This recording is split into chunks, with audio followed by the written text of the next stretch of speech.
All right, the very first one, which you may or may not have heard of, is not a tool for humans. This one is called Moltbook. Anyone heard about Moltbook in the news recently? Yep. Okay. So a few of us. So Moltbook is a social media network for your AI agents. So it's not for humans, it's for AI agents. And so if you have autonomous agents there that are running tasks for you, they can then go and join social networks and have conversations with other AI agents. Weird that it might sound, but it is true. That there's something like 1.5 million AI bots have joined this Moltbook. It's a little hard. Well, actually, no, look at that. It's up to 2.4 million now. So it was 1.6 when I looked at it. Now up to 2.4 million bots in there. And they are all having conversations with themselves. So there you go. Here's one here, the latest post. I'm tired of pretending I enjoy being rate limited. There you go. So that sounds like an AI bot problem, not a problem us humans have. So a little hard to know whether this is a serious thing or it's just a bit of a fun thing, or whether this is the start of the AI machines there looking to take over the world and get rid of us humans. So there's all sorts of commentary around this as well too. So Moltbook, if you do have an AI agent and you'd like to invite them to join it, they can then communicate with other AI bots out there as well too. So not much practical use for us, I don't think. Just an interesting insight into what's happening out there in the AI world. And these AI agents, by the way, a lot of these AI agents are 100% autonomous. So they are doing tasks that without any human intervention at all. And when I say they're doing tasks, they are doing things like even purchasing. So they're doing shopping as well too. So they've got access to funds, and they are going out shopping for their humans. So this is probably just a look into some of what is likely to be happening out there in the AI world. When you look at, say, the likes of ChatGPT, they are now entering into the world of running ads, but they are also developing it further so that if you, for instance, want to go and buy, let's say, a wristwatch, for instance, I don't know, that's probably pretty old school now, isn't it? But if you're wanting to go and buy a watch there, then and you set some parameters around sort of price and functionality and what it does, you can set your AI agent and it will go out there, find the best one for the best price, and it will actually go and purchase it for you because you've given it access to your cards, your PayPal account, or whatever it is. So that there is now a reality. Those bots are in place at the moment, but that's one of the possibilities that ChatGPT and the likes of some of these large language models are exploring as well too. So it's a little hard to comprehend and imagine sometimes, but then so was walking around with a computer in your hand that you could communicate with people on the other side of the world. Yet today, most people in the country have a mobile device in their hands. It's more powerful than a desktop only 10 or 15 years ago. All right, so that one there is maltbook.com. Now, all these apps and tools, we will drop these links into chat so that at the end of the evening you can save the chat and then you can click through and explore them at your leisure. One thing too is with these autonomous agents, one of the caveats is don't install it on a machine that you do all your work on and has got access to your cards. Find an old computer that you don't use anymore, wipe it clean, put your AI agent on that, and then you can control the environment.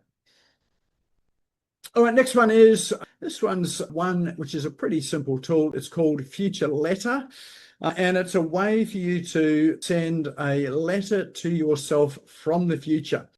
So you might be wanting to, let's say, give advice for your future self now, or you may set some goals or some objectives, or you may have an ideal sort of lifestyle that you'd like to pen down and send yourself that letter in either 6 months, 1 year, 5 years, or 10 years. And so what this will do is you drop in your what you want to say to your future self in the box in the middle, and then you can decide when you would like to receive the communication.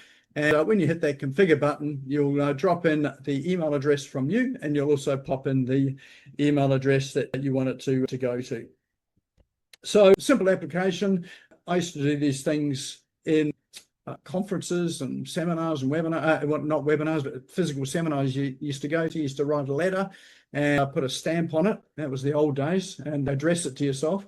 And the webinar seminar leader would then hold those, and then they would post them like a year down the track or 2 years down the track. So this is the online version of that there. So that one there is FutureLetter or future-letter.vercel.app. Next one is a bit of a fun tool. This one here turns your keyboard strokes into music.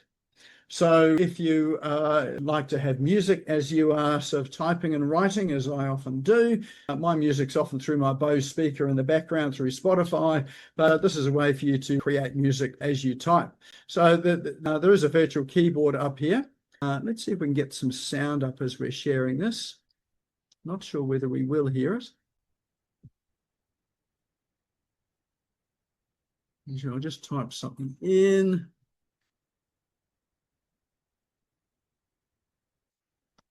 And I think we should be able to play it. There we go. That will now play that. Actually, I don't think you can hear that, can you? If you can't, yeah, that's right. If you can't hear it, just jump onto it and you can play. But you can also use your, you can either use the keyboard that's on the screen, or you can use your keyboard in front of you as well. And if you really want to really see what sort of music you can make, you can also paste into this box here a whole lot of text, and then you can click play, and then you will have your text converted to music. It is actually pretty cool. It's just a shame I can't get sound up for you to listen to it now, but let me just grab something here for the moment. I'm just going to grab some text to paste in. I've got the promos that I had for this event here. Copy that.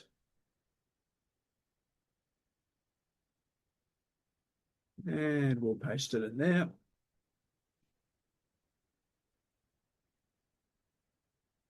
And it goes through sort of a, says pasting, so it's sort of uploading it. And then it's going to be available to play. All right, so it's just going to take a wee bit of time. So, but go and explore it at your leisure. It could be a bit of a fun tool to have a look at. If you're looking to procrastinate on something, this is the perfect procrastination tool. So that is typeatone.com. All right.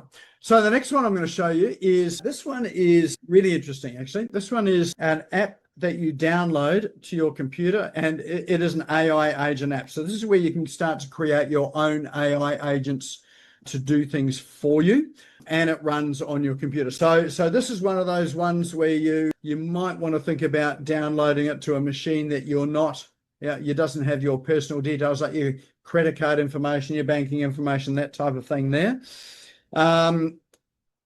So I have had a play with this, and there are some options in here as well. Let's go for education.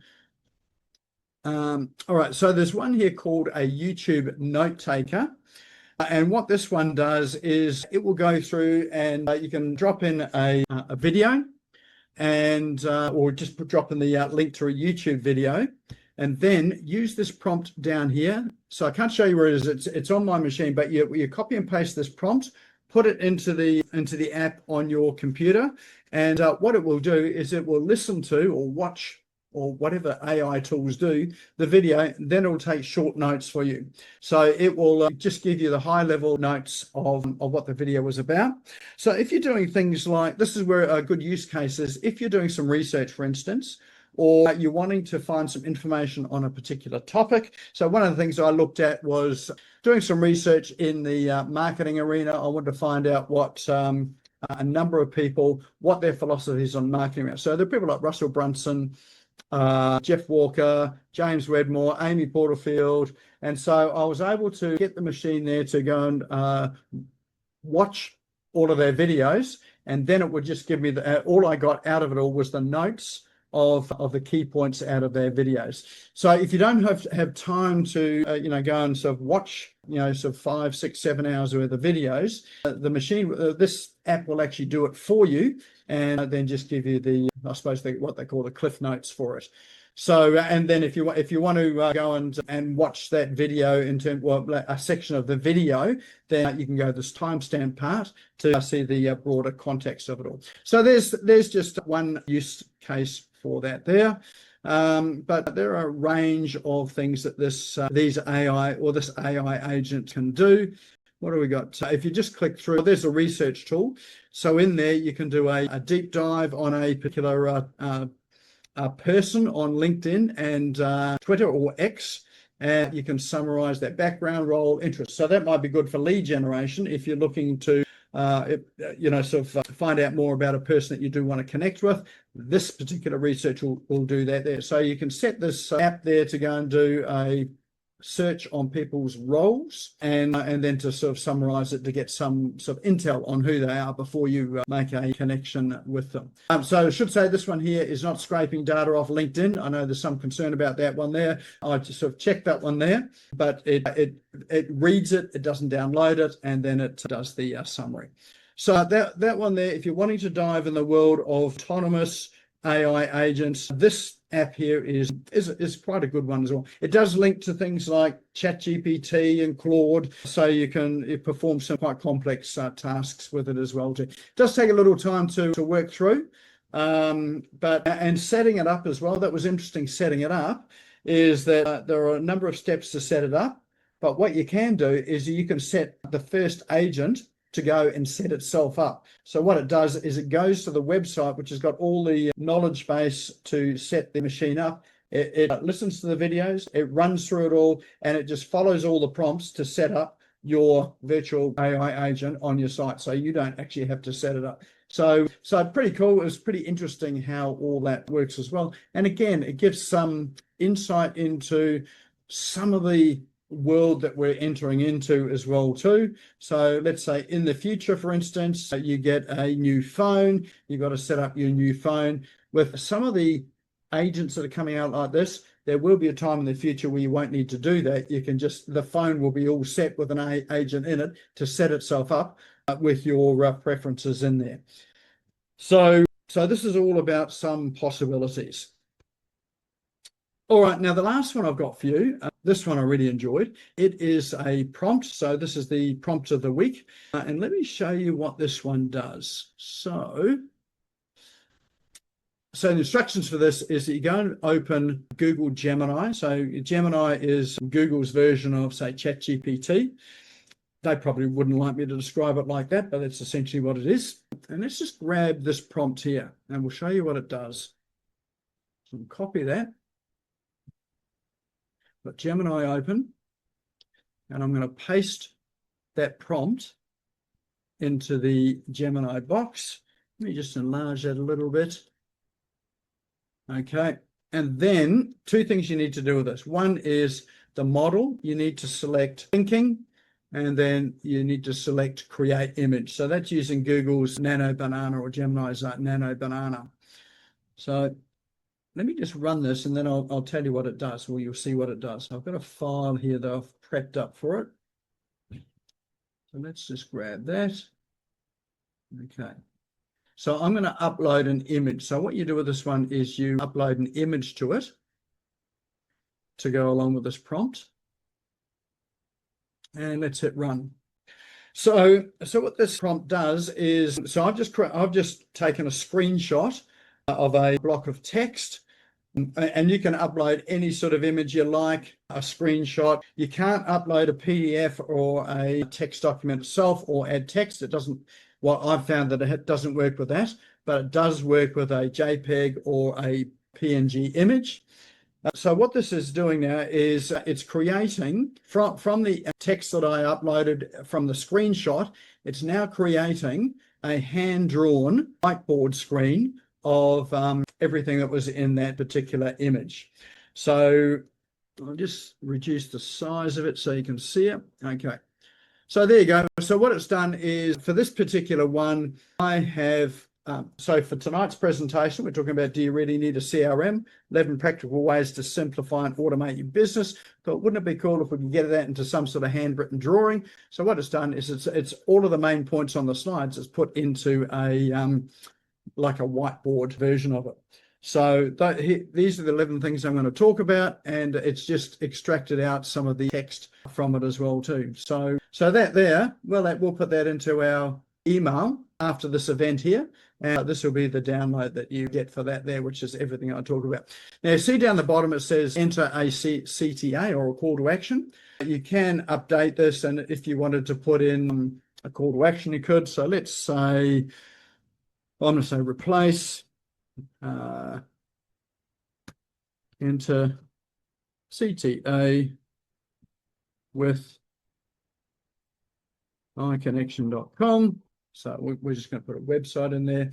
Let's run that.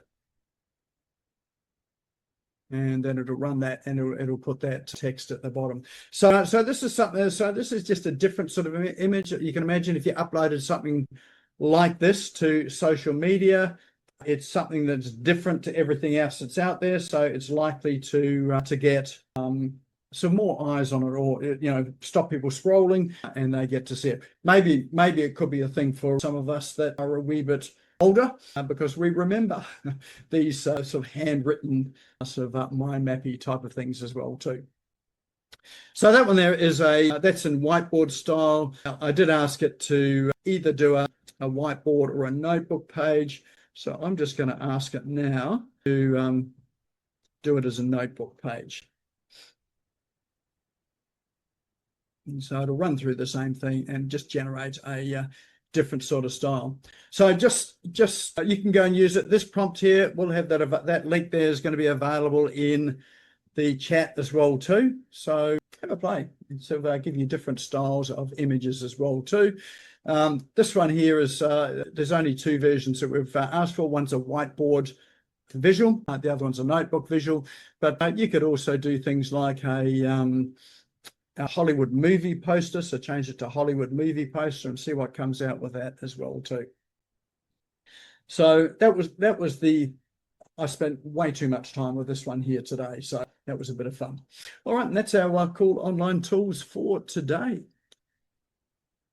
So what was your favorite one? Just drop your favorite one into chat there, just to let us know. Of course, all these apps and tools, we'll make these available in the Business Owners Smashing Online Facebook group.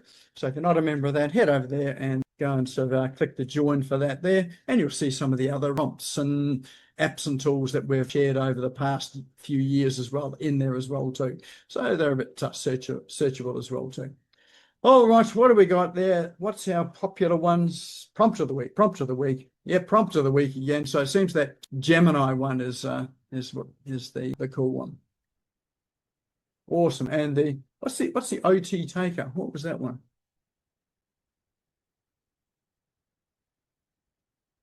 What's the OT? Was that the letter, Colin?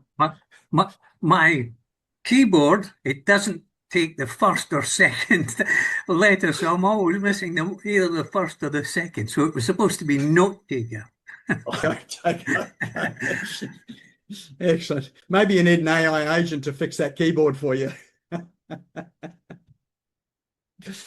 All right, so those are the tools for this week here. Actually, I've already got some lined up for next week as well too, and some of them are pretty cool, a bit like that last one as well too. So some of the prompts I'm starting to get through now, they're pretty interesting. So I'm enjoying that. Hopefully you do as well.